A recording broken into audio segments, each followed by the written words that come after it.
thank you very, very all much for coming.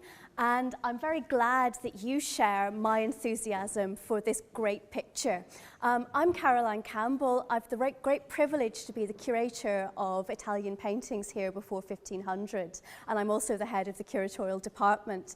And I wanted to choose, and I'm so glad you chose it too, Bellini's Agony in the Garden, because for very, very many years, long before I thought I would want to do anything with Renaissance painting, or actually, frankly, even knew that it really existed, I've adored this painting.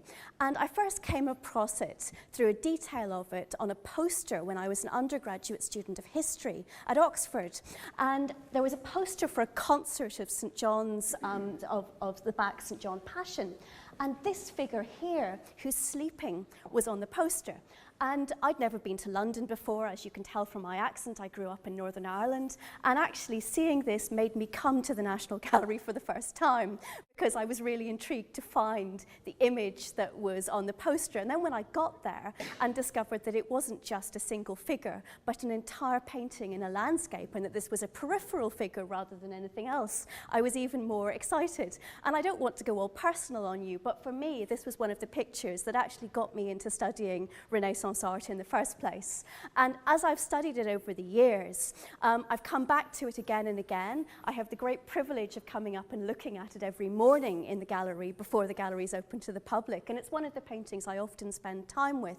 And what I think is so extraordinary about it, and what I want to talk about today, is Giovanni Bellini's amazing ability to combine landscape, subject, emotion in something which is very, very visual, very personal, but also is something which means something different to you each time you look at the picture. And I want to really think about why those were things that were important to him and to his probable patron when he was producing this picture. So I want to divide my talk into a couple of sections. I want to talk a little bit about the artist. He's familiar to many of you, but maybe not to all of you, and it's always good to look at things again. I want to talk about what this painting represents. I want to think about it in relation to the picture next to it, Mantegna's Agony in the Garden, a painting that Bellini knew very, very well, and he may have made his painting somewhat in response to. And I also want to think what's very innovative and new about Giovanni Bellini's painting. The paintings in this gallery are often called, as you know, the old masters. And it's difficult sometimes to think that the old masters were ever young and ever innovated, but they always were.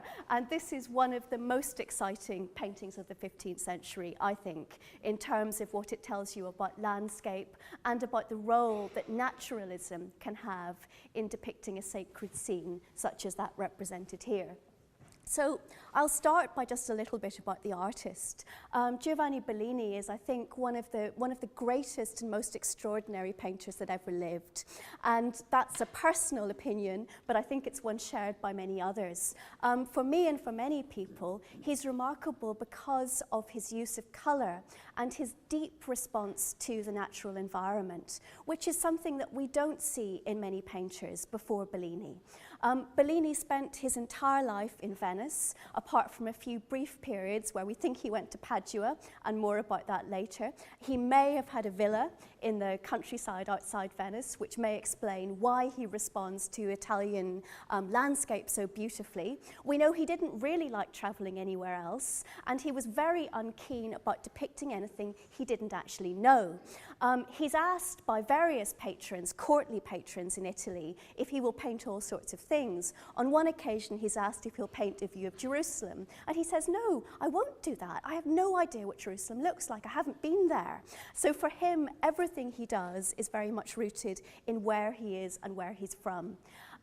As I said, he's Venetian. He lives in a very, very small area of Venice. He seems to spend most of his life in the same quarter of the town. He's from a Venetian family. His father, Jacopo Bellini, is a citizen of Venice, and being a citizen is a very important rank. It's often said to be the sort of middle rank of Venetian society. So you have the aristocrats, who are the people whose names are in the Golden Book, which was sealed and stopped at a certain point about 150 years before Bellini's death. So, and then they're the patricians. Then you have the citizens, and the citizens are the people who really run the city. And they have to be Venetian born, they have to be from a Venetian family, they have lots of privileges, they're very much involved in civic government, as Bellini and his family are too. He and his brother Gentile, who you can see a rather wonderful picture to just there in the corner, Gentile and he are members of one of the great scuole, or confraternities, that play such an important role in Venetian civic life. Giovanni is a much more modest character than Gentile. Gentile loves authority, he loves the sense of sort of grandeur. He goes to Constantinople to paint for Sultan Mehmed, and he has the position of being a knight. Giovanni, we think, is much more restrained, and he is much more interested in his own locality and his own family. And that, I think, is important to think about when looking at his pictures. So he spends most of his life working in Venice, and he carries on the workshop that his father, Jacopo, had started. He spends most of his life, if he collaborates with anybody, it's with his brother Gentile. And the two brothers are very, very close. When Gentile dies in the early 16th century, he leaves to Giovanni the most important things he has, and he talks about his dearly beloved brother in his will. The other person who has a great impact in Giovanni's life, and who's really important for this painting we're looking at, is his brother-in-law, Andrea Mantegna, who painted the picture here, also of the Agony in the Garden. And Jacopo Bellini, Giovanni's father, who's a very, very savvy businessman, because to be a successful artist today, as in the 15th century, you had to be quite good at business too. And Jacopo sees the talent of Mantegna, who's working in Padua, who comes from no family. His father, I think, is either a carpenter or a stonemaker, I ought to remember, but it's something pretty menial. And he comes from a family with no basis with art. And Jacopo sees this talent and thinks, how can I get into my family workshop? So he marries, very cleverly, his daughter to Mantegna. History doesn't relate whether they wanted to marry each other. They probably didn't, because that wasn't the point of a Renaissance marriage, but it was a very successful partnership, and it would have been brilliant for the Bellini family, except that Mantegna got an offer he couldn't refuse and went to be the court painter for the Gonzaga family in Mantua. So the connection was never as close as it might have been, but it was still continuous. And the last painting that Mantegna makes, which is actually in the gallery next door, a painting of the cult of Cybele in Rome, a very, very complicated Roman historical and mythological subject, he doesn't finish the commission, and it's his brother-in-law Giovanni who finishes it for him, and that painting's now in the National Gallery of Art in Washington. So the connections of family are important for Bellini. And as you can see, looking at the two pictures that I'm standing in between, there are very close correlations between Mantegna's painting of the Agony in the Garden and Bellini's. But there are also very considerable differences. One difference, of course, is a difference of scale. Mantegna's painting is quite small comparatively. It's also very, very concentrated. It's the same sort of figural group. You'll see in Bellini's painting, Christ who's standing, praying, supposedly in the garden before the day that he's taken for his trial or not trial, and his execution by crucifixion, is praying in the Mount of Olives.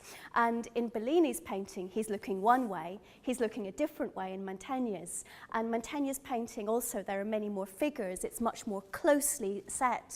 A concentration is on the figural elements. Bellini's painting, on the other hand, is really remarkable for how wide the landscape is that he's looking at, and how few the figures are, and how little the people are in this composition.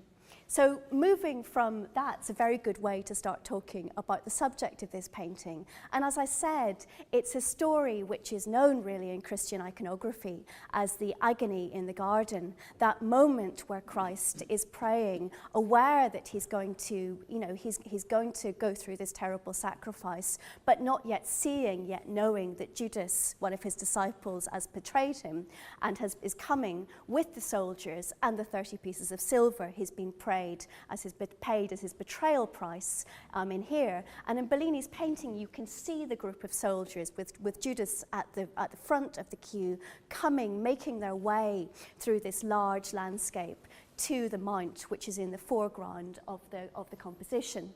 Now, the story, the biblical story from the Gospel, comes from the Gospel of Mark, and it's chapter 14, and I think I'll just check because I want to get this right. It's verses 32 to 43.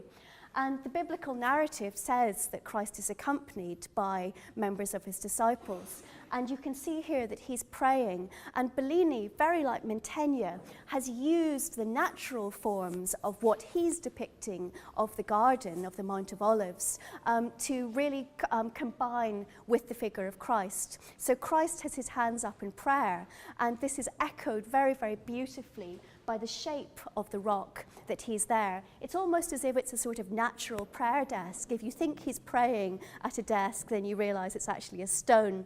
Bellini's very, very good at this combination of the natural and also of the human world around him.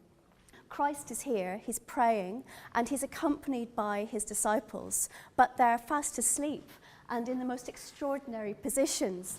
The disciple who really interested me very much as an undergraduate was the figure in blue here, but you've also got St. Peter who's sleeping very, very obviously. He seems to be snoring. Bellini's very interested in trying often to capture the details of sound in a silent medium like this, and we know he's making a terrible racket, even though we can't hear it because his mouth is open, but he's also rather decorously arrayed as well. Bellini's very careful that people don't look wrong, even if they're doing not the best things. So he's snoring. The other disciple has his mouth open. So that's in great contrast with the absolute precision of the figure of Christ, who is really lost in his own prayer and is communing no longer with the world around him than with the sky above. And if you look in the sky above, you'll see there's a figure of an angel in it. It's very different and interesting to the way this same episode is depicted in Mantegna's painting. If you look at Mantegna, you'll see that the angels are actually a group of angels who are coming. They're appearing to Christ, and they're in physical form. They're holding the instruments of his passion. In Bellini's painting, it's almost, but not quite, as if they're parts of the clouds of the sky. It really is a vision rather than something that's actually happening there before our or Christ's eyes. One of the things I find so lovely about this painting and the representation of the sky in it is how Bellini combines the natural depiction of the sky with the supernatural, and he makes us feel that it's actually part of our world, even though it's really separate from it. Something else you may have noticed about the figure of Christ is that the way in which the light is depicted on his robe is extraordinarily beautiful. The painting is suffused with light. It's the rosy light of dawn. I always have great difficulty distinguishing between dawn and dusk in paintings, but I'm absolutely certain that in this picture it's representing dawn, because we know that from the narrative of the Gospel, that it's before day is breaking, it's at night that this is happening. And that's what's represented in the painting. So the painting is suffused with this lovely rosy light, but you might also notice that the back of the robes of Christ, as you see them, have been picked out with little sort of details in gold. So it's as if the light, the divine light, is not just coming from the sky, but it's being reflected by the figure of Christ himself, even though he's in the world at this moment before he enters his divinity. Bellini is full of all these remarkable details, and some of the most wonderful details of this picture are the details of the natural world he depicts in it. I said towards the beginning of this talk that Bellini didn't like to depict things he didn't know. And it's very telling also in contrast with Mantegna's depiction of the painting. In Mantegna's painting, if you look at the back, at the city, at the background beyond which everyone is coming to Christ, you'll see that it really is supposed to be Jerusalem. And there are parts of it that are really meant to represent an ancient city. And it's very, very different in Bellini's picture. You might be able to notice that rather than one town, there are three little settlements in the picture. One of them has a church very obviously in it, and that's the one that's just again in front of Christ, and it leads your eye up very much to the angel. So everything in this painting has been carefully planned. The other urban spaces, or sort of suburban spaces in the painting, these little hill towns, are of course much more typical of 15th and 16th century Italy than they ever would have been. I mean, obviously, I didn't visit Israel in the 15th century, but we know that people did, and we certainly know it looked absolutely nothing like that. So what Bellini is doing here is very cleverly not just painting what he knows, but he's transposing the biblical story into an environment which is not just familiar to him, but familiar to the viewers, the original viewers of this painting. And that's very telling, because it's making the gospel story not one of the past, but one absolutely of the moment, and one that has an absolutely alive role in the lives of the people looking and using this picture to worship from, which would probably have been its original function. I wanted to talk a little bit more before I move on to thinking about the context and meaning of the painting in the 15th century to some of the other naturalistic details that I find so beautiful and make Bellini's evocation of somewhere he'd never seen so very, very convincing. And one of those is the picket fence, which is in the right-hand corner of the picture. You might be able to see, and I hope you do when you come up and look at it afterwards, that this fence is open. There's a little sort of gate which opens here and leads you to a little path. And I think what Bellini is referring to here is not just giving a sense of naturalism and something which is believable, but he's also referring to the idea theologically, perhaps, of Christ being, like of course his mother the Virgin, who we often see in an enclosed garden, the hortus conclusus, his separation from the world in the moment of praying, and also the fact that this separation is about to end, because not just is the gate open, but Judas and the Roman soldiers who are going to take him away are appearing in the background, and they are very visible to us, the viewer, although they're not visible to Christ, and certainly not to his sleeping disciples who are supposedly looking after him and accompanying him. So that sort of detail is really important in this painting. One I referred to previously was the rock, and how the rock form that Christ is sitting on takes on almost the shape of a desk. So nature mirrors really the world of mankind, the world of humanity. A great historian, Paul Hills, has talked at great length about how beautiful Bellini's depiction of the rock is, and how it might not just relate to natural forms, but actually to objects that were being made and were very much valued in 15th century Venice. But particularly these sorts of wonderful vessels made of agate and other precious stones, which were used in the treasury of San Marco and were also used in religious ritual. And it's interesting to think, of course, because Christ is, his sacrifice, if you're a believer, is predicated, his sacrifices for us, and what he does comes before what we do. And the Mass, which of course Christians still perform, the Mass is taking the body of blood in the Christ in the form coming in a cup. And Paul Hills has wanted to suggest there's a connection between the rock and maybe the sort of vessel in which these might have been presented to very, very special people taking part in a Mass. It's a rather speculative connection, but I wanted to make it for you today because I think it's really rather interesting in thinking how what the painting represents and how it's represented is very, very much related to its meaning. So meaning takes me on to the question of context. As art historians, we very much want to know or to try and understand the original context where paintings are made and who also they might have been made for. This painting's been in the National Gallery since the middle of the 19th century. It's a painting that's been in Britain for long before that. It actually belonged to the president of the Royal Academy, Joshua Reynolds. It's rather extraordinary to think of this being as a picture in Reynolds' collection, as it's totally unlike his very exuberant and very splashy pictorial style. But he was very fascinated by Venetian painting, and he wanted famously to try and learn its secrets, and often is said to have taken some paintings to pieces, really, so that he could understand that. And I'm very, very glad he did not undertake that in relation to Bellini's Agony in the Garden. Otherwise, we'd not be looking at it in anywhere near the pristine state we can see it today. So one context, of course, for a painting is its collecting. We don't know anything about this picture before it was actually in Reynolds' collection when it came to England. And we have to hypothesize as to where it might have been in the 15th century and what its original function might have been. The story of the Agony of the Garden is something which is often represented on predella, so on one of those little narrative scenes at the bottom of an altarpiece. But of course the scale of this picture is rather large, makes it absolutely clear that it can't have anything to do with a predella, but it may have been inspired by a predella painting, together with Mantegna's Agony in the Garden. At the same time that Mantegna was painting this work, probably in the late 1450s, he was engaged on a really huge altarpiece for the altarpiece of San Zeno, which you can still see today if you go to Verona, for a very important Benedictine church patron.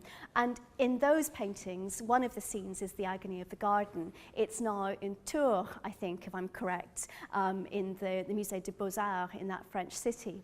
But I think that Bellini probably knew that, as well as Mantegna's painting, and they're very much great influences in him in this work, which, as I said, wasn't a predella, but what exactly was its context?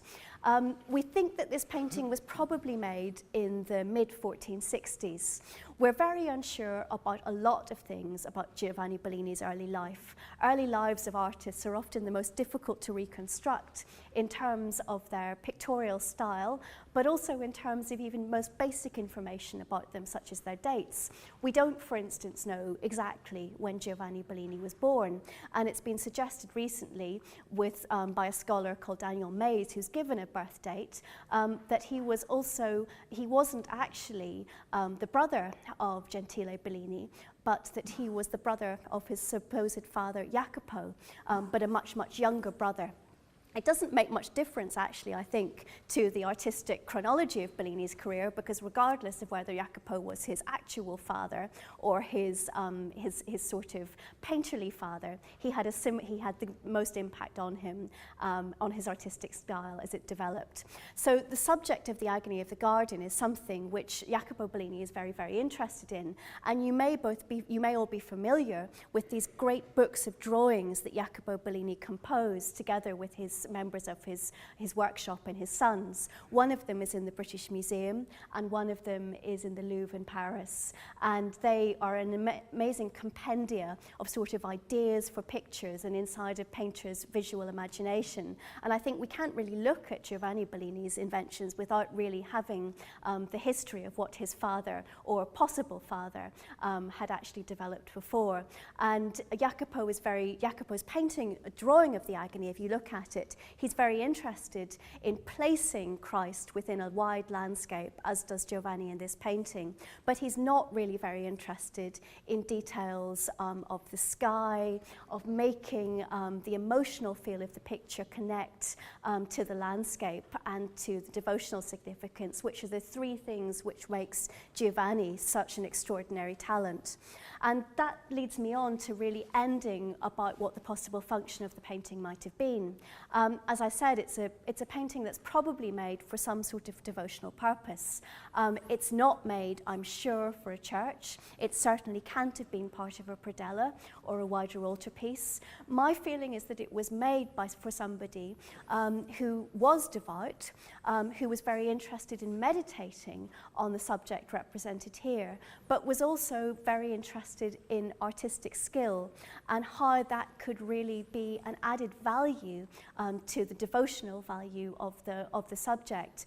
The idea of paintings existing as individual objects is something which is really just beginning in the mid-15th century. And Giovanni Bellini is one of the first painters, actually, who we think his paintings are made as independent works of art. They're not simply made as devotional works, and they're not simply made as portraits, and you can see great portraits by him in this room, particularly at the end if you turn round and look at Doge Loredan, who's facing me as I speak. But I think this belongs to a totally different category of painting.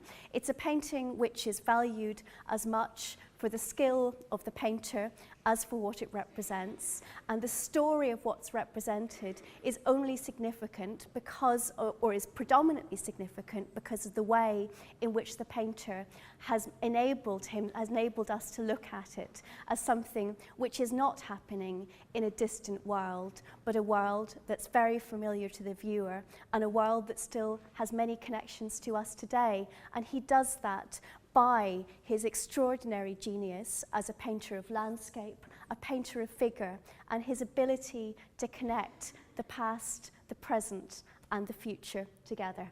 Thank you very, very much for listening.